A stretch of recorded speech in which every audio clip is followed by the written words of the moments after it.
పాలకుర్తి మండల కేంద్రంలోని BRS party కార్యాలయంలో పార్టీ మండలం అధ్యక్షులు పసునూరి నవీన్ మీడియాతో మాట్లాడారు. అంతకుముందు లగర్చల్ల రైతులు అక్రమంగా కేసులు పెట్టి వారిపై థర్డ్ డిగ్రీ ఉపయోగించి జైల్లో నిర్బంధించి రైతన్నల చేతులకు బేడీలు వేసిన కాంగ్రెస్ ప్రభుత్వ నిరంకుశ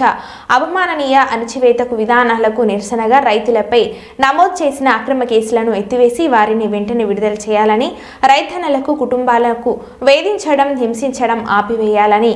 రేవంత్ రెడ్డి ప్రభుత్వానికి సద్బుద్ధి ప్రసాదించాలని, జ్ఞానోదయం కలిగించాలని భారత రాజ్యాంగ నిర్మాత అయిన డాక్టర్ బిఆర్ అంబేద్కర్ చిత్రపటానికి వినతి పత్రాన్ని అందజేశారు. ఈ కార్యక్రమంలో పార్టీ కార్యదర్శి Macherla Ellaiah, FFCS chairman Bobbala Ashok Reddy, FFCS director Venu, LHPS నాయకులు మహేందర్ నాయక్, మండల నాయకులు పాల్గొన్నారు. మీరు ఒకసారి ఆలోచన చేసి మీరు కలలుగన్న రాజ్యాన్ని చట్ట విరుద్ధంగా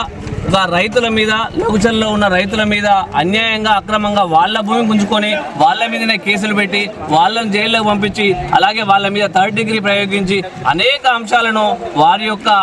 వాళ్ళ యొక్క అస్తిత్వాన్ని దెబ్బతీసుకుంటూ అక్కడున్న రైతులను కించపరిచే విధంగా మొత్తంగా వాళ్ళను నియంత్రపోకడంతో రాజకీయ కక్షతోటి అనేక కారణాలతోటి వాళ్ళ భూములు గుంజుకుంటూ కేసులు పెట్టి థర్డ్ డిగ్రీ ఇచ్చి మొన్న వాళ్ళు జైల్లో వెనక కూడా వాళ్ళ గుండెపోటు వస్తే కూడా వాళ్ళు బయటకు వచ్చి హాస్పిటల్ పోదామంటే బేడీలు వేసే పరిస్థితి వచ్చిందంటే ఇది ఏ రకంగా ఈ సమాజానికి, ఇది న్యాయ వ్యవస్థకు కూడా ఏ రకంగా ఆలోచన చేస్తున్న ఒక్కసారి ఈ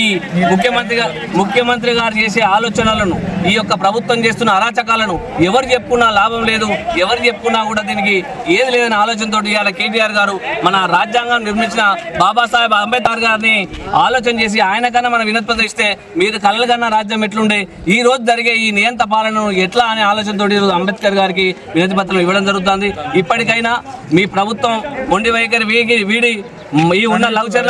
లఘుచర్ల రైతులను వెంటనే విడుదల చేయాలి. వారి న్యాయమైన కోరికలు అన్నిటి కూడా ప్రజల పక్షాన బీఆర్ఎస్ ప్రభుత్వం, మరి కేటీఆర్ గారు, కేసీఆర్ గారు ఉన్నారు కాబట్టి ఎవరు కూడా ఆశ్చర్యపడద్దు. లఘుచర్ల రైతులు వాళ్ళందరికీ అండదండగా మేము ఉంటాం. ఈరోజు అంబేద్కర్ గారికి మా విన్నపం ఏంటంటే ఇక్కడ జరుగుతున్న నియంత పాలనను మీరన్నా మీ దృష్టికి తీసుకొస్తే కనువిప్పు కలగాలనే ఆలోచనతో ఈరోజు అన్ని మండల కేంద్రాల్లో మేము కూడా మా బీఆర్ఎస్ పార్టీ ముఖ్య నాయకులందరితోటి ఇక్కడ వినతి పత్రాలు ఇవ్వడం జరుగుతుంది. ఇక్కడైనా పార్టీ కాంగ్రెస్ ప్రభుత్వం నియంత పోకడం మానుకొని రైతులకు, ప్రజలకు న్యాయం చేయాలి, కనువిప్పు కలగాలని ఆలోచన చేయాలని కోరుకోవడం జరుగుతుంది.